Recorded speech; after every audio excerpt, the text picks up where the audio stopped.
Charles Manson and his so-called family would become the most infamous killers of the 20th century, The victims died in the worst way. committing a series of brutal and seemingly senseless crimes that would spell the end of the 1960s hippie dream. They were vicious. I mean, just horrible killings. I mean, it's multiple stabbing while people are begging for their lives. But what made Manson the man he was? He was a very powerful person. When he said jump, they jumped. How did so many young people fall under his spell? Charlie would talk about how he was Jesus and the devil all in one. And were Manson and his followers born to kill?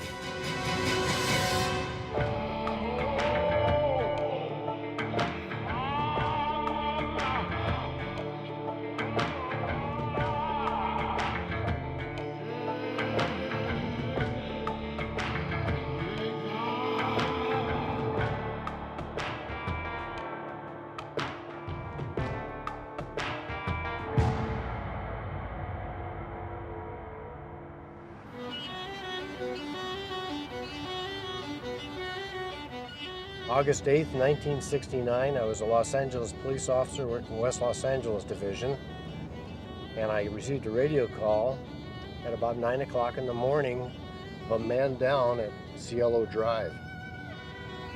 I wasn't expecting what I saw when I got to that house.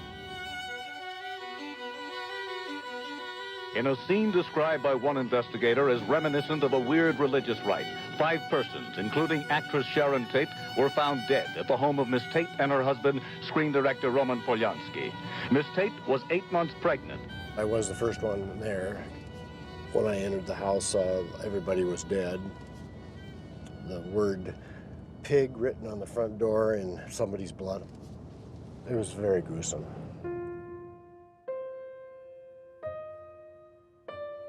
Detective Sergeant Mike McGann was assigned the case.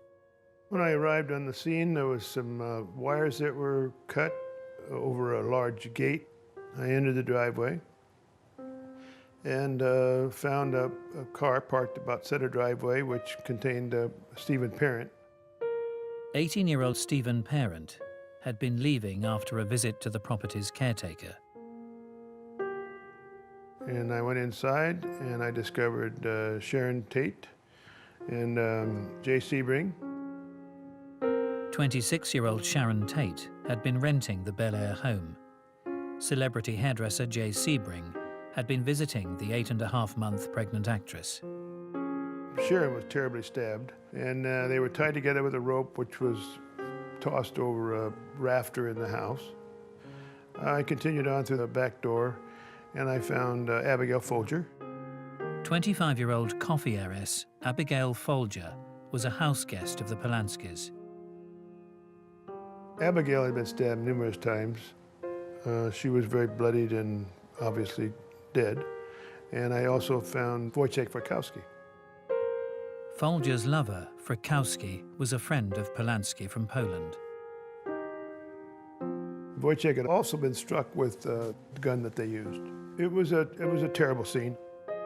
I had been working homicide for a long time, so I had seen a lot of scenes, but I don't think any quite as bad as this one. Polanski was in Europe at the time. Of course, he dashed back when he found out that his young pregnant wife had been murdered, and held probably one of the most moving news conferences, by the way, that I've ever attended. The man was just a wreck. The house is open now. You see a lot of blood all over the place. Cradles, baby clothes, and that's all. Of course, the husband can be a suspect, and so we wanted to talk to Roman, and he agreed to take a polygraph the next morning at our crime lab. And I was there with a polygraph examiner. He passed with flying colors. There was no question he was not part of the homicide. Nobody knew who did it. Nobody had a clue, and Hollywood just went nuts. People were buying guard dogs, and they were buying guns. Oh, LA panicked. All these movie stars, they were hiring guards and off-duty police, anybody that they could get to their house. I mean, it was a complete panic in the Hollywood area. And the next night, the killing continued. Businessman Lino LaBianca and his wife Rosemary were stabbed to death in their home. Again, messages were written in blood. After the LaBiancas were murdered the next day, it really started hot and heavy. There was a lot of fear and paranoia here in LA, particularly in the movie colony. Why?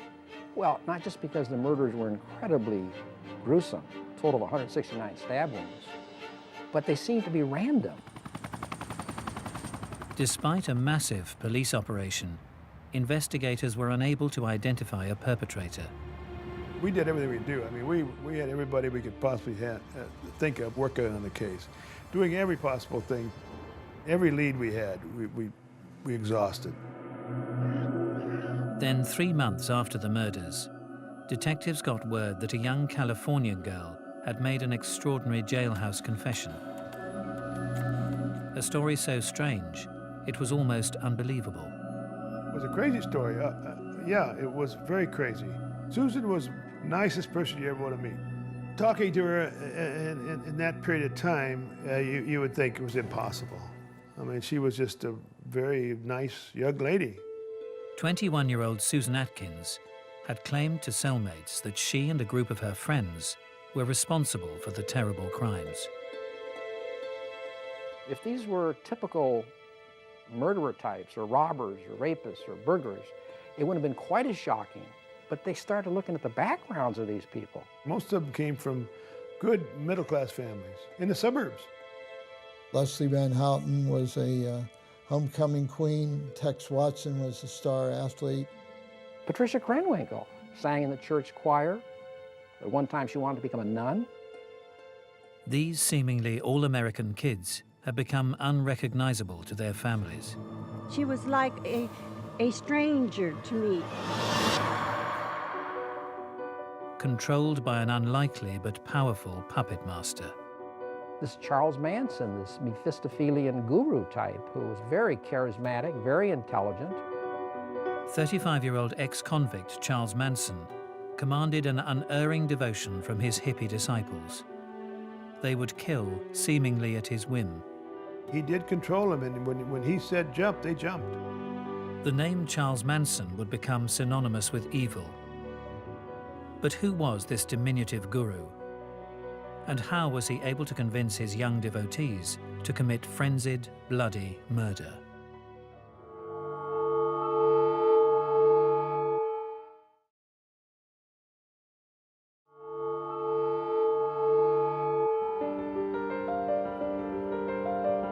Over 2 nights in August 1969, actress Sharon Tate and 6 others had been slain in one of the century's most infamous crimes.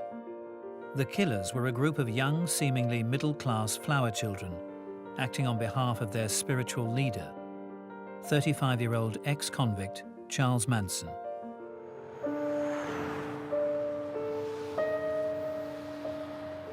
But just who was this powerful guru? Manson was to have been born as an unwanted, illegitimate child of a young prostitute. Disowned at birth, pretty much, raised by relatives. He grew up in some very tight situation. It's been claimed that Manson's mother once tried to sell her infant son to a childless waitress in return for a pitcher of beer. From an early age, he was left to his own devices, got involved in delinquent/criminal activities. When you grow up on the street, particularly if you're short and slight, like Manson is, you have to be able to learn how to read people very, very quickly and determine who you can get over on and who you can't. And Manson was excellent at that. From the mid-1940s onwards, a raft of thefts and armed robberies would see the young Manson pass through several institutions where he was said to be sexually brutalized. What comes through, certainly looking at all the psychiatrist reports and probation reports of Charles Manson, that there was heaps of potential there. But something had happened early in life, and this dogged him the whole time. He felt he'd been dealt a bad hand. By the 1950s, in his rare periods of freedom, Manson expanded his criminal repertoire to include pimping young women from a Hollywood apartment. The qualities that a pimp has to entrap, intimidate, extort, run the life of their prostitutes, rent them out, sell them, and so forth. Those are qualities that stood Manson well in his future criminal career.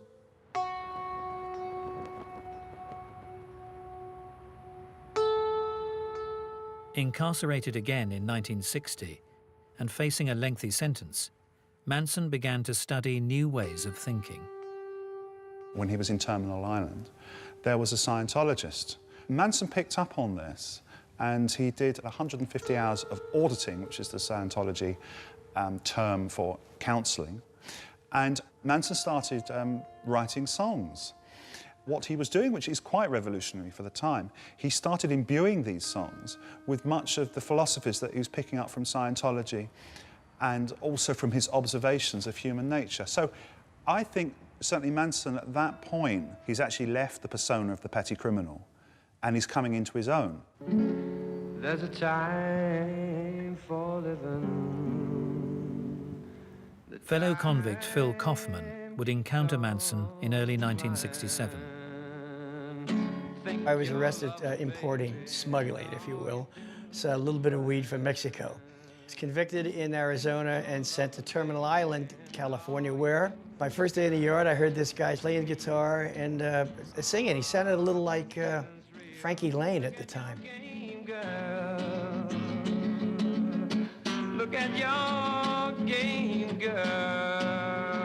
What a magic. I thought the guy was pretty good. The hack, the guard, came up to Charles and said, Manson, you can't play your guitar here. There's a guitar place for playing the guitar. He says, you know, you ain't never gonna get out of here, Manson. And Charlie said, out of where, man? And everybody kept on going playing this guitar.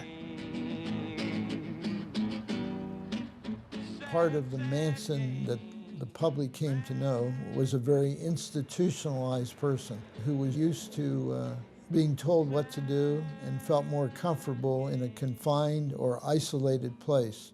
When you have an individual like Manson who doesn't fear any type of punishment, really, he's a very dangerous individual. If someone beats you with a whip and you love the whip, what's he doing? He's making a fool out of himself. It's heaven right here, Jack, right here. Charles Manson had been imprisoned in 1960. When he was eventually released 7 years later, the world was a very different place. We had just come out of the 50s, where teenagers were basically kept on a very tight leash, and then all of a sudden this wonderful subculture erupted, and we all became free.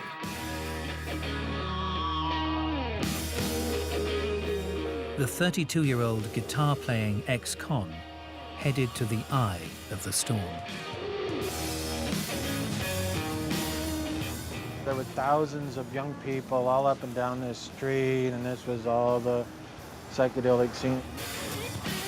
Dr. David Smith founded the neighborhood's famous free medical clinic. 1967 was totally crazy. The streets were jammed. People were taking LSD and dancing and music everywhere. And we had the diggers giving out free food, and it was just a total insanity, and we were in the middle of it. We did a survey of the thousands of kids that came through our clinic, and 98% of them had used LSD. Charlie saw a good thing when he realized that if somebody ran around and talked like a guru, in that day and age, especially up in San Francisco, you could gather a group of followers in no time. You're taught that you can't. They even teach you the word. They give you the words. Take all the words away. And don't think in right and wrong, just think in truth. Among those to fall under Manson's spell were librarian Mary Bruner, disaffected teenager Lynette Fromm, and 19-year-old drifter Susan Atkins. She had a tough start in life. On top of a broken home, on top of child abuse, Susan Atkins had to suffer the death of her mother from cancer. And she was, come puberty, pretty wild. So wild that her family couldn't contain her. And like many others, she headed off to San Francisco, where she worked variously as a waitress and as a topless go-go dancer. She came across Manson quite early on in the history of the Manson family. And he was able to assume a fatherly role with her, which is a template for what went on with the other girls. Also joining the group in 1967 would be 20-year-old Patricia Krenwinkel, later renamed by Charlie as Katie. She had a troubled childhood in as much she suffered from an overt problem with body hair, which, as anyone knows who's come through the teenage thing, that can really screw someone up. And her sister was a heavy drug user. She dominated the family, so Patricia really was a forgotten child. Patricia Krenwinkel talked about meeting Charlie, and she met him down at the beach, and he took her to an apartment and had her take off all her clothes and look at herself in a full-length mirror and say, "Isn't that the most beautiful thing you've ever seen?" Pretty, pretty girl.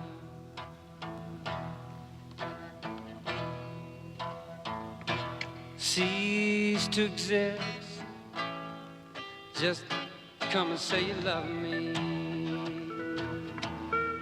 And that's it. He got her. She was his after that. Come on, you can't be. Like many communal groups of the 60s, Manson and his girls got an old school bus and began roaming California. On his release from prison, Phil Kaufman joined up with the group in Topanga Canyon. Never learned not to love you. It was, it was incredible. It was sex, drugs, and rock and roll. Real sex, drugs, and rock and roll. It was sex on demand. It was, I mean, if I just gotten out of prison, and you're pretty girls, you just want to get laid. That's a good day at the office. The music was the seduction. He'd get the new girl, some new girl who would run away. He was good. And the girls would all sit and, play their little instruments, and that usually worked. That was the hook. It got him in. Phil Kaufman would introduce Manson to a number of music producers, including Doris Day's son, Terry Melcher. Manson hoped to get a major recording contract and introduce his songs to the world. Remember that a lot of people had not heard this type of music before. And Manson was not that savvy to the industry, media industry, music industry BS at the time. If they said to him, "Charlie, it's brilliant, we love it, we'll be in touch," he believed they meant it. They may have wore bell-bottom powers, that long hair, but they were businessmen, and Charlie and the family were hippies, and they wanted to do hippie music, and it was just total chaos. It was the recording sessions were terrible. But Charlie always kept pursuing a professional recording. As a child, Manson had been rejected by his mother. Now the LA music industry would do the same. It became evident to me that there was trouble in paradise.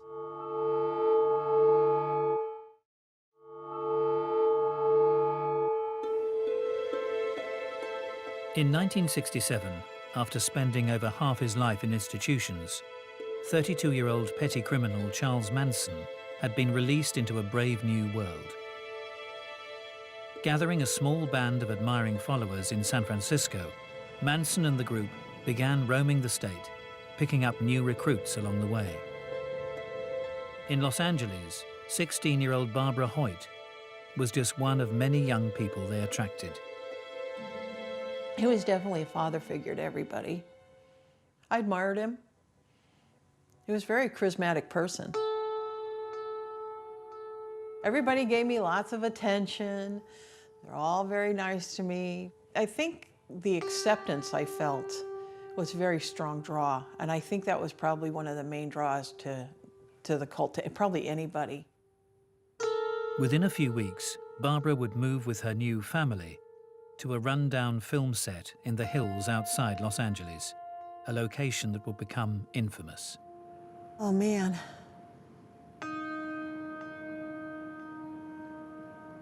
It's a heavy feeling here. It was just such evil that came out of here.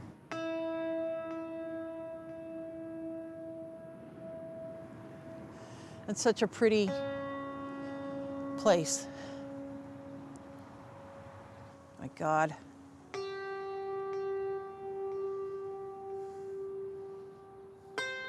I can smell the same smell of those trees. I can see where the ranch was down in front of me. Over there was the corral, and back here was the barn, and in front of the barn was the movie set. It just seems so surreal. It's almost like it was a long ago dream instead of reality.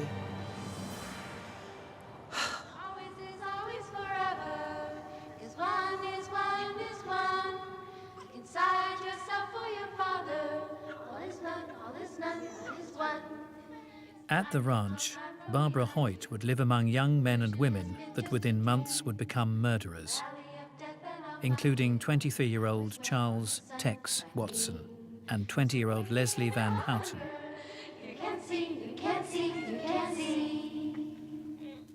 Leslie Van Houten was from Monrovia, and by all accounts, just a really all-American type girl. She was a homecoming princess at Monrovia High School. She'd come from a family which was affluent, but had broken down. She had sought solace in drugs. She'd also had an affair, which resulted in a pregnancy and an abortion. Like most of Manson's women, she was in a vortex, in a void. Tex was kind of happy-go-lucky. He didn't challenge Charlie for leadership at all. He did what Charlie told him to do. He came from a solid family background, but something happened, and that, I believe, was drugs. It just took him from a path which was leading to a successful professional life onto a completely different way. Literally free sex and freedom of sexual relationships was quite attractive to him. Heterosexual relationships to some group orgies. Always a conspicuous presence would be the young Susan Atkins, by then rechristened by Manson as Sadie. The first time I met Sadie, I was sitting on the floor, kind of against the wall, and there were people around, and she squatted right in front of me and cut one. I was like, whoa. She would do stuff for shock. Though I thought she was great at the time, I thought, you know, wow, kind of a free person, you know. At the ranch, this childlike free spirit was a state of mind the group aspired to. The philosophy was that everything you learned was wrong, so we're going to erase your mind and make it childlike.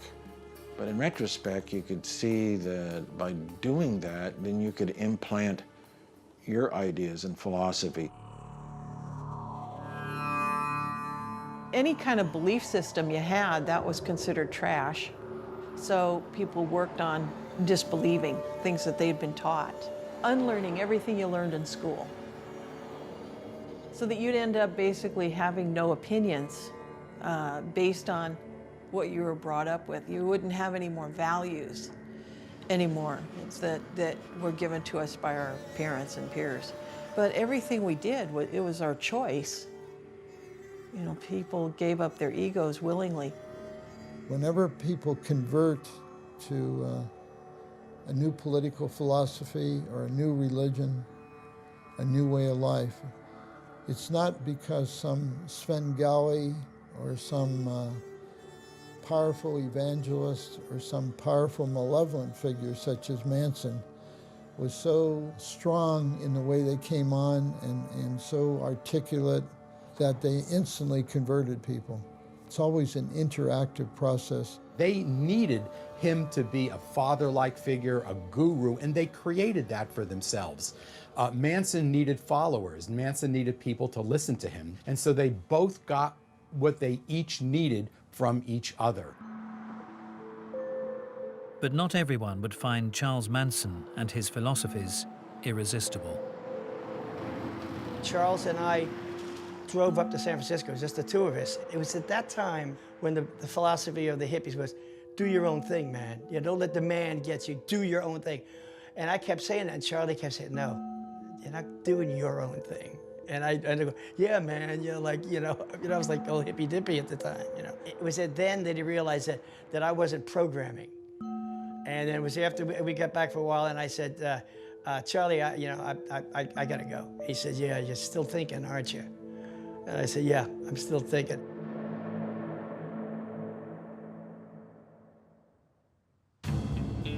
Manson's feelings of power were growing. In 1968, Dr. David Smith's medical clinic studied the group at Sparns Ranch. I really thought that he was delusional and borderline psychotic. He did refer to himself as God. He just hung his arms out, and bow his head. And we know what he meant. Charlie would talk about how he was Jesus and the devil all in one, and all men were, but he was more the epitome of it. He certainly said that they killed me, they killed me on a cross 2,000 years ago and didn't do a effing bit of good. In the summer of 1969, Manson would take playing God to the ultimate extreme. In the isolated ranch in the mountains above Los Angeles, surrounded by his band of loyal disciples, the man who'd spent more than half his life in jail would begin preaching an Armageddon gospel he called Helter Skelter. He explained to me about Helter Skelter. It's a racist philosophy, basically, but he explained it to me like, would God want all the flowers to be the same color? And, he made it seem like something very pretty. Helter Skelter came out of one of the Beatles songs, the words. But what it came to mean to Manson and what he was preaching, so to speak, to his followers was a race war. We had the Watts riots, and so, as far as I was concerned, he was just saying the obvious. Anytime the word black was mentioned, his hackles would go up, because he'd been in prison and he saw that, how it was between whites and blacks. He said the black man was going to win this war, but he said black, he only knows what whitey's told him to do. And they're not going to be able to handle the reins of power, so they're going to have to turn over the reins to those white people who had survived Helter Skelter, i.e. Charles Manson and his family. Then he said, we're going to come out of the bottomless pit, and we'll take over the leadership of the world. Charlie wanted to have his own 12 tribes of Israel, basically, out there in the desert. And he planned for a whole civilization, so it was quite a grand design.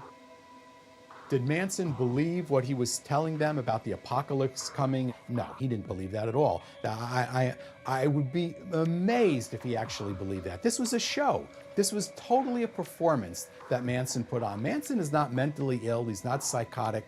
He's manipulative and narcissistic and psychopathic, but he's not mentally ill, and neither were the followers mentally ill. The end of the world's a good draw.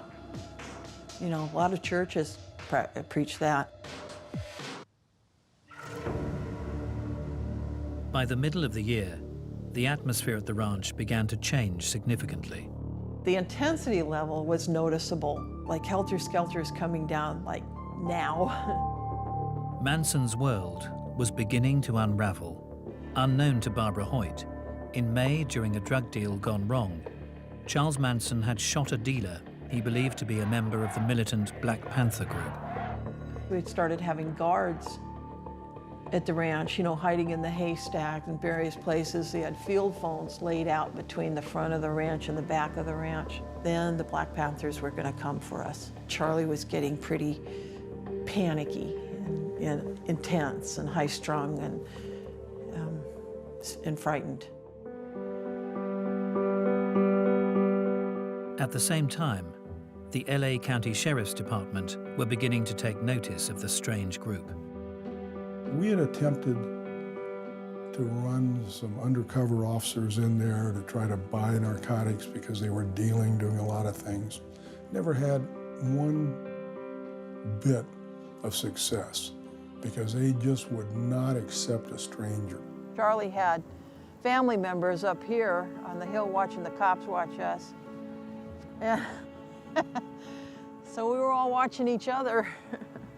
It was all fun. Considered it fun. We eventually arrested Charlie, a couple of his female friends, and we took him to Malibu Sheriff Station and booked him. While we were interviewing Charlie, we were notified by desk personnel that somebody had come into the station to try to bail him out. And I asked who it was, and they gave me a name. And the name was Gary Hinman.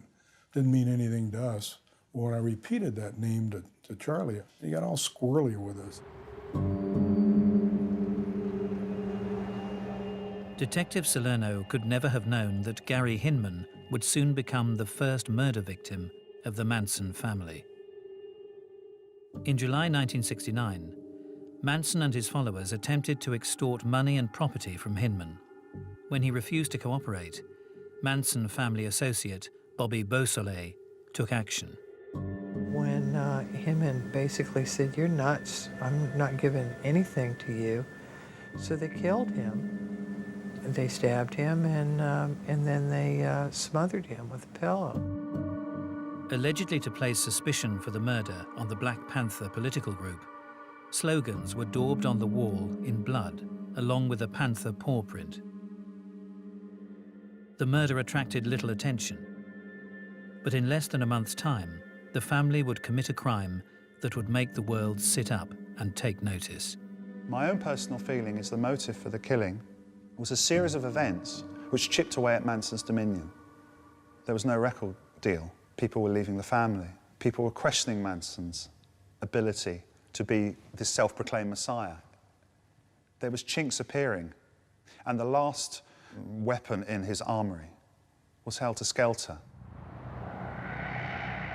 On August the 8th, 1969, Manson launched a series of crimes he hoped would be blamed on the black community.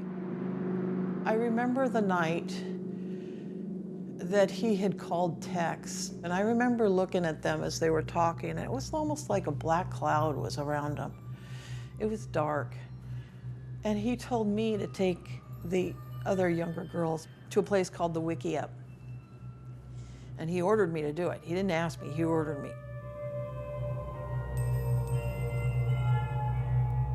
I was a good half-mile down the road. There was a back house way back there.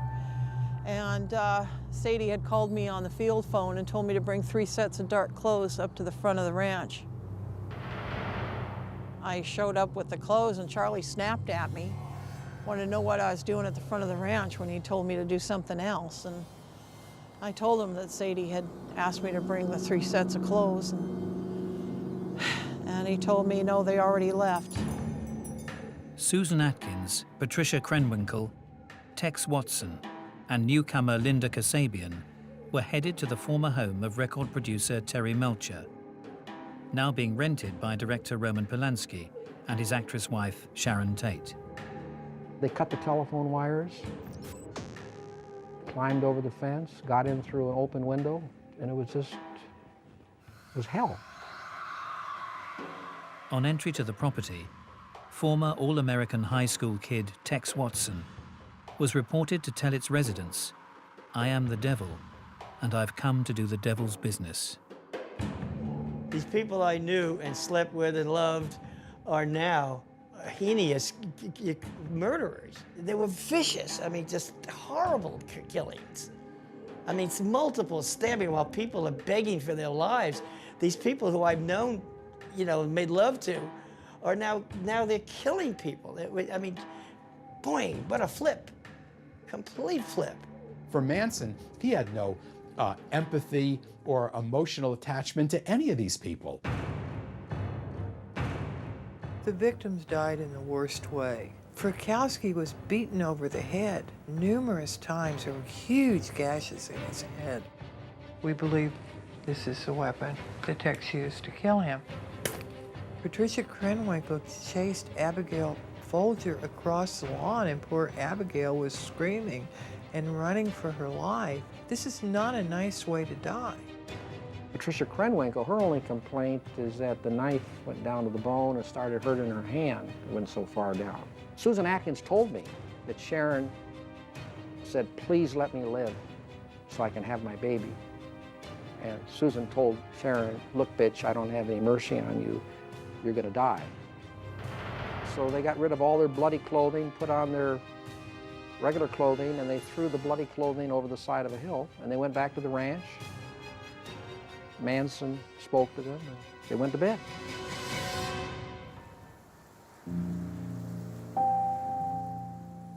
They slept in. Everybody slept in the next morning, but the next afternoon, I went into Johnny Schwartz's trailer, and I was just sitting back and watching the Hobo Kelly in the afternoon, and Sadie came in, and by that was about 5 or 6, wanted me to turn the channel to the news.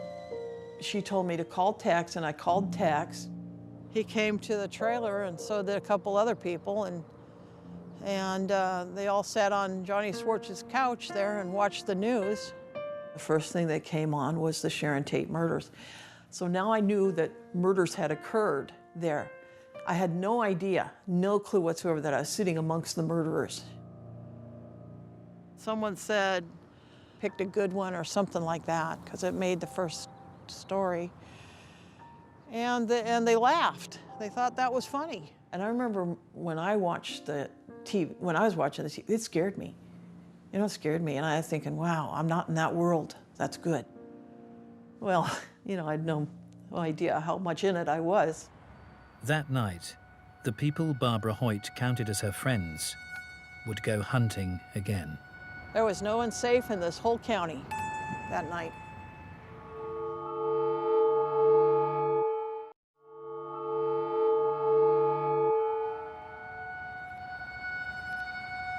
On August the 9th, 1969, the so-called Manson family had slain actress Sharon Tate and 4 others in a bloody, terror-filled home invasion.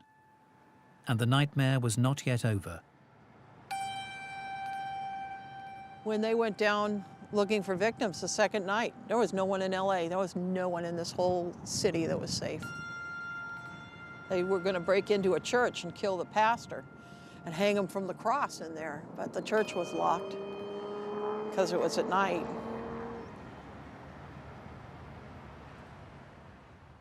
Those eventually chosen to die were 44-year-old supermarket executive Lino LaBianca and his 38-year-old wife, Rosemary. Manson had driven in the car with them, finally picked out this house. He told them that last night, meaning at the Tate mansion, they had botched it by almost letting a couple of them escape and not killing them efficiently. So he didn't want that to happen again. So he said, "You wait here, I'll go into the house."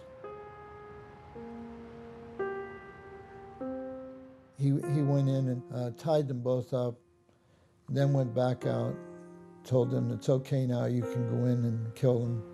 And then he drove off.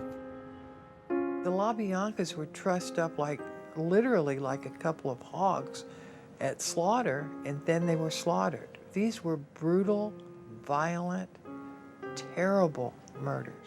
Leslie Van Houten told Diane Lake that stabbing Rosemary LaBianca was fun. The more she did it, the more she enjoyed it. This fork was the fork that Patricia Krenwinkel used to carve war in the abdomen of Lino LaBianca after he was killed, and then stuck it into his chest. When the body was found, it had this fork sticking out of it. I mean, it's nightmarish. It's nightmarish.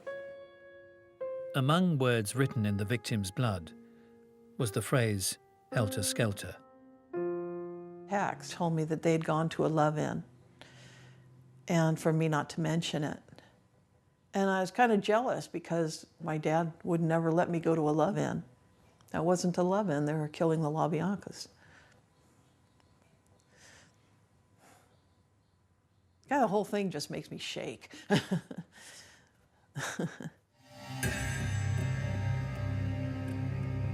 Over the course of 2 bloody nights, Manson's followers had taken the lives of 7 unsuspecting victims, seemingly without conscience.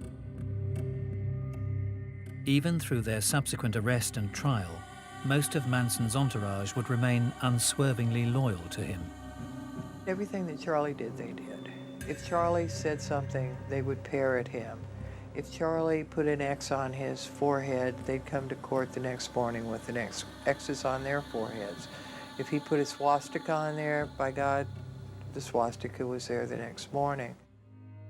Only a few, including Barbara Hoyt, would testify against the man they once thought of as divine. So what had driven so many to willfully engage in such brutal and bloody crimes? Was murder in their nature? Were Manson and his young followers born to kill? I couldn't say that Manson was born coming out of the womb to kill people, but I think that his upbringing was so bad that I don't doubt for 1 minute that it were not conducive to a good life, a well-rounded life. And I guess maybe he just wanted to make everybody miserable. That's the only theory I could ever really come up with. I don't even think he was thinking of murder when he first formed this family, but it was a slow evolutionary process. And I think at some point he saw that he could get them to do anything he wanted them to do. And he had this enormous hostility for society. I know Charlie was treated horribly as a child, you know, between the neglect and abuse he suffered. I don't think that he attracted kids who were predisposed to kill people. I'd hate to think that the whole group of them were natural-born killers. I just don't think that's the case. Do I think these women, had they not met Manson, would have gone on to kill somebody? No, I don't believe that. There's no indication that that would have happened.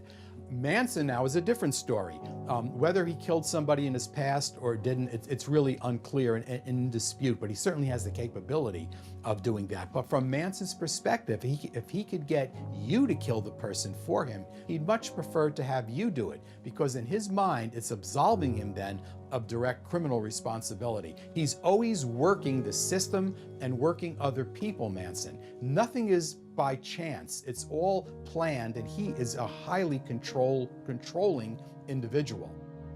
I know when I interviewed Susan Atkins, she said she was in death row for 5 years before Charlie left her brain, and that he had absolute control over her thoughts, and they believed he could read their minds. I think what you had was a delusional leader coupled with psychedelic drugs, an alienated population of young people, and an environment that reinforced it. I describe it as a gradual desensitization and conditioning process. And he, throughout his life, had stolen cars, committed robberies, and many other state and federal crimes. And he had these people, had them do these same kinds of things. We all can have the capacity to say no. Just say no. Charlie, I think he was made into a monster by his upbringing, but he still had a choice. So I don't think it's just nature versus nurture. I think we all have a choice and a responsibility to determine our own fates. The only thing I can think of that's different between me and those, I have some empathy for the victims. They didn't seem to care. They don't care. I've had a real hard time. Oh, so here I go.